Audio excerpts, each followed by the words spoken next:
He doesn't like sports much. He has no muscle tone, not a great deal of coordination.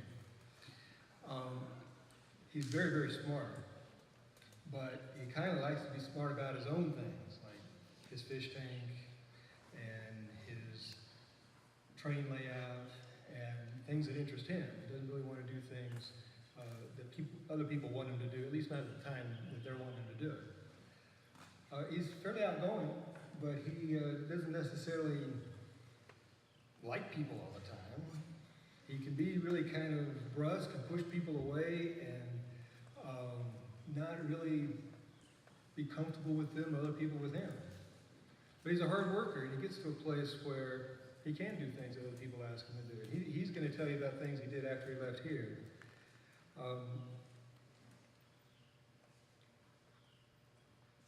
That's not the person you're going to see walk up here in a minute. You're going to see someone else walk up here. So I thought I'd just kind of set the stage by giving you the picture of when he walked into Little Keswick for the first time. I'm incredibly proud to introduce David Unfried.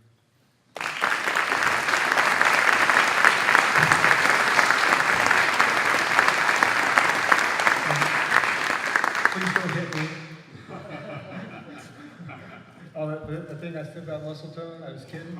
Yeah, I'll write that out on my memory right there. Howdy, y'all. How's it going? Thank you very much for the amazing introduction, Dr. Thompson, and thank you for inviting me here today. And congratulations to everybody. So I was here about a decade ago, and things have changed so much since when I was here, like dramatically, but everything has maintained the same as far as the quality and the quantity of effort that has been given out to all of your children. So let me start off today. I'm going to crack into this speech and we'll see where we go. All right, so good afternoon and congratulations to all the students that are graduating from this amazing institution today. If my past has been any indicator for the present, I know that the students, the staff, and all the parents sitting here in this room have worked amazingly hard to make sure that your children are where they are today. To be honest, I don't remember much of this day at all. I was really young, and as my girlfriend can attest to, I was focused more on what's for lunch or what's to eat than listening to a speaker. In my time here nearly a decade ago, I can't recall what the speaker said, but it's my belief that he echoed a lot of the similar things that I'm going to discuss here today. Although I'm setting my expectations incredibly high, I hope when you all leave here today, you'll remember something than being hungry.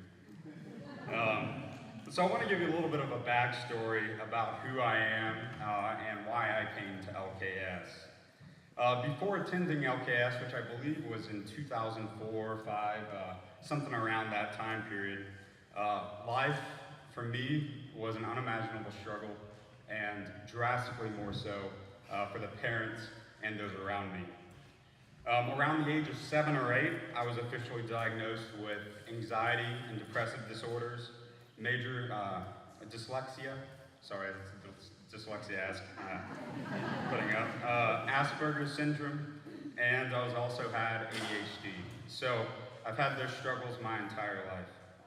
I used to throw fits when I didn't get what I wanted and behaved in unimaginable ways from the man I am today.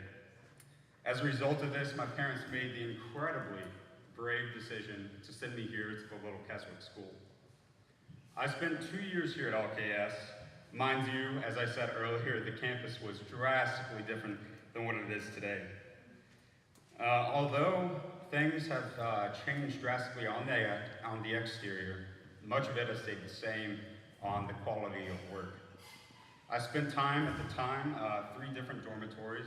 I think I heard there's 4 now or something of that nature, completing my final year at the Yellow House.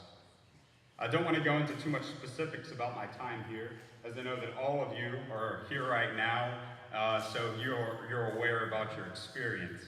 But instead, I want to talk more about what this institution provided me, as well as how it has affected who I am now and my future after it. This institution, I want to say, is not a cure-all. You will not leave here and you'll be better. I just want to put that out there plainly. It does not provide solutions to fixing a problem overnight. But instead, it's an investment in something that provides a strong foundation to work off of as you grow older. One of the phrases I'm sure you're familiar with, as it is something that is chanted off the rooftops here, is the concept of tools, or tools in your toolbox, or whatever that is. And I can promise each and every one of you in here that I did receive the tools that I needed to continue to build my toolbox. In my time here, I gained the experience to think before I act, to comprehend and express my feelings in a positive manner, and to understand and cooperate with those around me in order to achieve better friendships and better long-lasting outcomes. These are only a few of the tools that I received. I don't want you to give you the impression that your toolbox is full when you leave here. For now that you have the materials and the tools, of course you have to build that structure, and me personally, I'm still building that structure. So life is not ever done. After graduating, my family moved across Texas to put me in a high school that supported people with learning differences. At this high school, and I want to emphasize resources, at this high school I had the resources to continue the construction of who I am. During my experience here, I met one individual that is the best educator I've ever met in my entire life, and I guarantee you, any one of y'all will ever meet in your entire life. He pushed me to develop a love and passion for learning, a passion for science, a desire to improve, and perhaps most of all, he imprinted in me the understanding that all people throughout all walks of life have the capability of achieving great and unimaginable things. Upon the completion of my high school, I was accepted to and attended Westminster College in Fulton, Missouri. My struggles were not over. I spent my first year masking my anxiety and my depression in the social scene of college, which you can get a little bit too much of. And I saw that I was having a problem, and this is very strange, but I asked my parents to take me out of college and get help. After working on an assembly line, I took a little break and I was like, hey, I'll go out and I'll get a job and I'll make my own way. So I applied and I was working at this assembly line building these giant Caterpillar engines. And one day I had a flywheel housing weighed about 1,000 pounds fall on my head, and it should have killed me, but it glanced off and didn't. I realized at that time that do I want to spend my entire life working a job where I'm risking my life and risking my health, a job that I do not enjoy, a job that I think is ridiculous, and I knew that education was my way to continue. So the next day, went in and said, I'm not giving you 2 weeks, I'm going, peace. And then I went straight and I reapplied to Westminster College and started attending the next semester. I realized that if I wanted to succeed, I needed to work for it. And that's the key to success for all of the students leaving here is working for it. I joined the fraternity, developed an interest in physical fitness and powerlifting, declared majors in psychology and health and wellness, set my goals high. I was elected vice president, community service chair, and social chair of my fraternity, among many other things that I was involved in on campus, and I became a lot more active in the community and the campus around me. This is a little bit of a snippet of some of the stuff that I have done since I have left here. Westminster College has a unique program for assisting those with learning disabilities, specifically with a disorder on the autism spectrum, and usually that's Asperger's. Because of the great impact physical fitness that I've had, that physical fitness has had on my life, I thought others might benefit from this as well. For me, physical fitness really changed my life. It gave me something to focus on, to think about, to orient myself towards. And I wanted to share that with other people that were going through a struggle and didn't have the resources that I had to attend this institution. So I went about and taught from my experience and research, it's the only one of its kind, a 4-credit physical education program that works with those specifically with autistic diagnosis on a college campus. This program was not only created to be effective in facilitating the primary goal of physical fitness, but it was also, presumably from some small evidence, we see that it also had a dramatic effect on reducing the typical comorbid symptomologies of anxiety and depression that are associated with the diagnosis. As a result of this effort, we received private and governmental funding, which hopefully will continue into the future, impacting kids as they go through their educational experience. Because of my extensive campus involvement and high achievement, I was awarded the Margaret McDonald Yeager Award and Graduate Scholarship, which is the highest award that can be given out at my institution for a student of psychology. I'm proud to say that this program continues and hopefully will continue for a long time in the future. Academically, after 4 consecutive semesters on the Dean's List, I graduated with my degrees in psychology and health and wellness. After seeing that I have a skill in program planning and program organization, I sought to incorporate this with my passion for helping others. Again, this is from the resources that I had that my parents helped provide me. I sought to find a job and career that this would really help me out, and I applied to and am now attending Texas State's graduate program for social work. My current goal is to continue my education, receive my master's degree, earn my LCSW, Licensed Clinical Social Worker, and from there move into a PhD program. My career goal is to hopefully start a business. This is a lot of inspired from this facility here, and something that I have not seen in my work helping the community. To start a business that looks at treating those diagnosed with autism on a more holistic perspective as opposed to the traditional modalities of basic cognitive therapy or anything like that. Today, I know who I am, I know I'm successful, and I'm confident of my future. I know that these goals will be maintained in my future, and I have no doubt about that in my mind. These things did not come out of thin air. They're the direct result of my education and learning I received here at LKS. There's a long road ahead of you all. I don't want you to mistake that, but I can guarantee that now, with the aid of this institution, it will be entirely easier for all of you.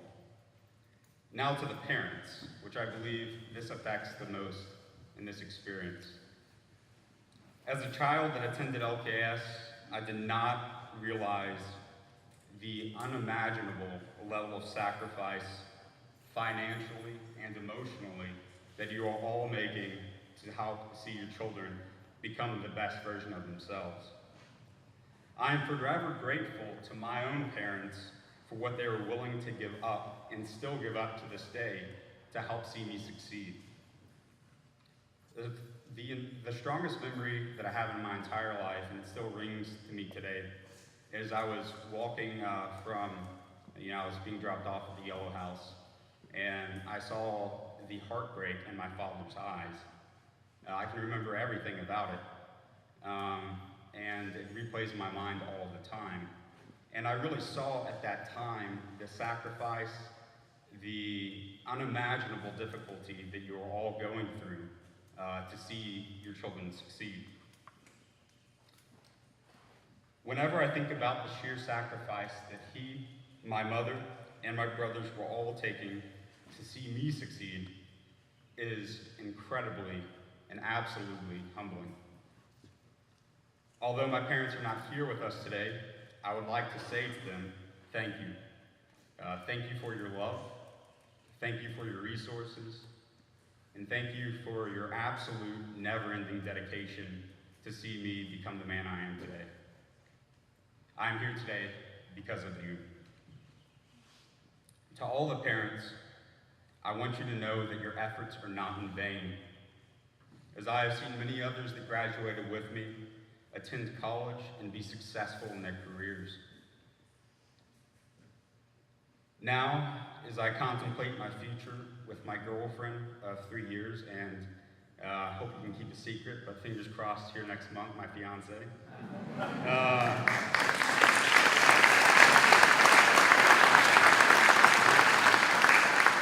While we plan our own family, I truly see the unimaginable dedication and commitment that you have had for your children since they were born and until they're here today and graduating and succeeding later in life.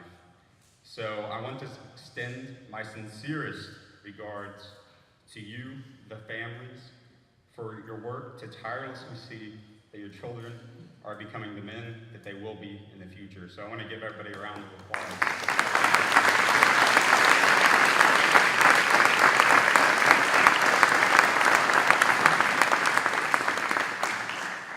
On the final note, life beyond here will be easier because of these experiences. The resources both you and I have made available to us made me the greatest version of myself.